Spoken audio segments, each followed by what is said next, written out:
What up, homies? Just left my last LASIK appointment, and what else is there to do but to hit the desert, right? 8 and heading to Anza Borrego. I say we because I got my buddy back there, Xavius, and the Subaru. We're gonna hit the mud caves and then camp out at Indian Grove if we can find a spot there. Heading up from Ocotillo Wells, we went through the south side of Cañón Sin Nombre and worked our way through all around the mud caves and back out. So check it out.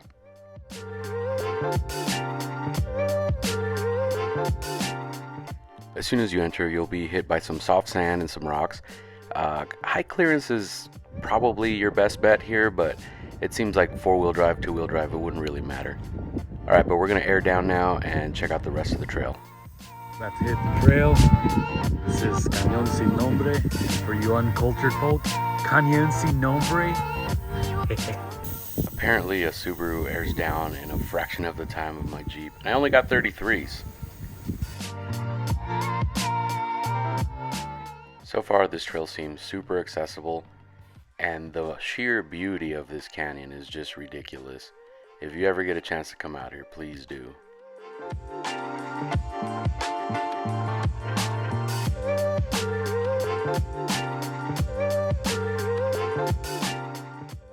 I think Onyx Off-Road rated this a 3 or 4 in difficulty, but if you have a proper off-road vehicle, I would say it's a 1 at best.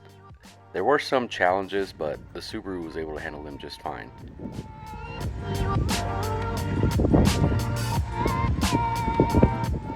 In fact, every time I looked behind me, the Outback was right there, so big props to this vehicle and the driver too.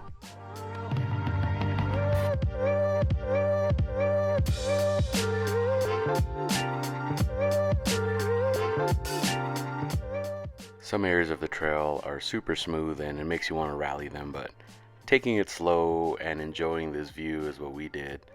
Come on, look at these hills. I've been thinking a lot about what I want to do on this channel, and aside from just sharing my adventures, I want to show you guys all these cool spots that are accessible from the city, and you don't need some extremely built vehicle. You don't need to do any rock crawling or anything like that. Just, come out and enjoy the time. We came up to this narrow path that's soft sand in the middle and solid substrate on both sides.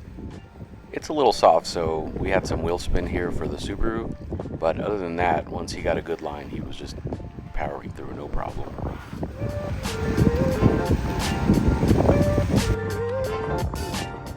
On the north end of the trail, there is this little section that has some ruts.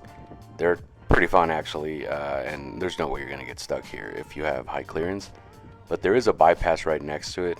It's up on a hill, it's super smooth, a little bit softer sand, so you'll see some wheel spin right here from the Subi, but again, Xavius was able to get through that just fine.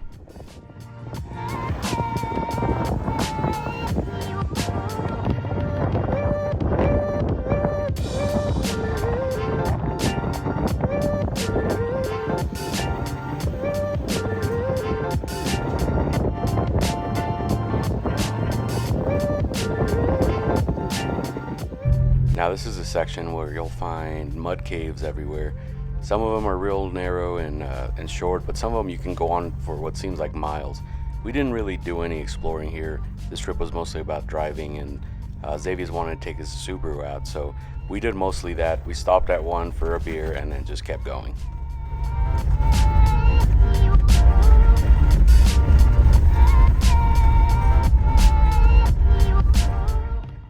Alright, after the trail we hit Sweeney Pass Road again to get to Indian Gorge, to this one site that I've showed you here before.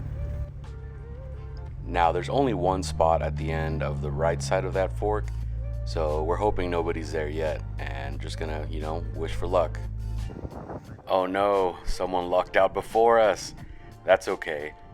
I hope they enjoyed the site. There's a lot of exploring to do here, but we're gonna get to the other side of the fork on the left side. That takes you to Sombrero Peak. It's the trailhead for a hike, but often you can find that it's left empty and you can camp there for the night.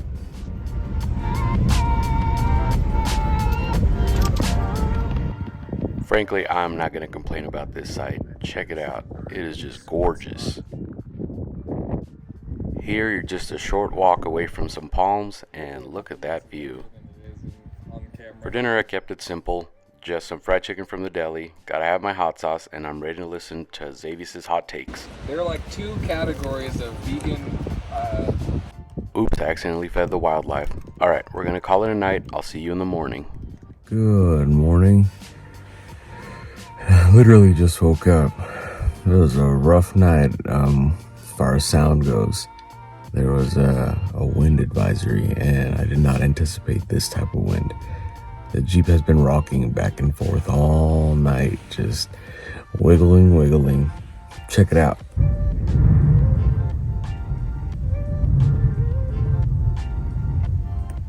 Usually I like to be up to watch the sunrise.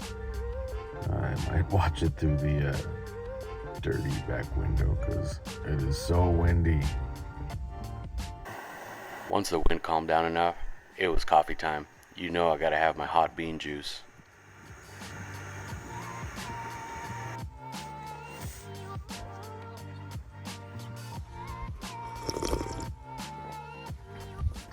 Now for my favorite part, let's explore the wildlife. Hey, buddy. With 585,000 acres, Anza Borrego has a little bit of everything.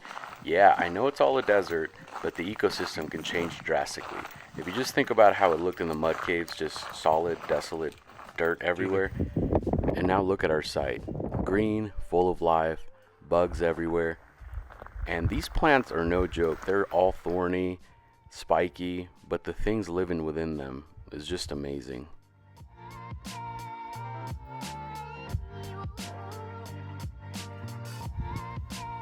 That is a big boy. It was so big, like its legs looked like. It's always great to find friends that have the same values and same passions as you. Look at this guy just nerding out to some bugs. We got a chupa-rosa right here. They're actually edible. Tastes like watermelon. To continue our adventure, we decided to walk back to the rigs and head up to Julian for their world famous pie. Gotta have some pie. Well, this thing sucks. I'm stranded with 10 psi. Damn this company. Gobege air compressor? More like garbage air compressor. This thing broke on the first try. I used a recommendation from a YouTube video and I bought this air compressor, and now I regret it. Well, everything on the trip was good up until the end when that air compressor failed us. It actually broke while I was airing up and I didn't realize it, so it dropped my tire pressure down to 10 on my front driver's side tire, which is really dangerous to drive up on the road like that. So I decided to take it easy and get to the nearest gas station in Ocotillo, which was about a 20-minute drive. But luckily I ran into these really cool people, David, Davis, and Jackie. I don't remember the name of the last guy, there was 4 of them, but they really helped us out. They hooked us up to their air compressors, they gave us some air, sent us on our way. They're part of a Jeep club in San Diego, so I'm gonna look them up and just say thanks, buy them a round of beers or something. So that was exciting to get some help from the community. Now we're heading back through the 8 to San Diego, but we're gonna say whatever and go up to Julian for some pie. I know it's now out of the way because we had to go south, but you know, whatever, worth it. Thanks for joining us on this adventure. Don't forget to subscribe so you can keep up with us. Alright, peace out, y'all.